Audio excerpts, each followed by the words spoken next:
Good morning everyone. Dito tayo sa Calatagan, Batangas.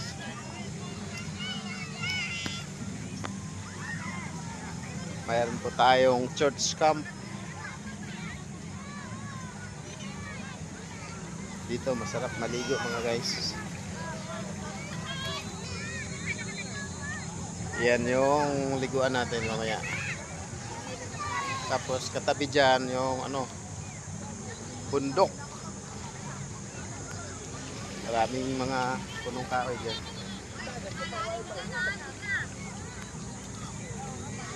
Yan, ito yung liguan natin mamaya. Daming naliligo. Babaw pa yung dagat. Mamaya tataas po yung dagat. Napakaganda dito mga guys, oh. Yung katabi may mga dyan, parang isla. Yan, oh. Sa Calayo Beach Resorts. Yun lang po mga guys.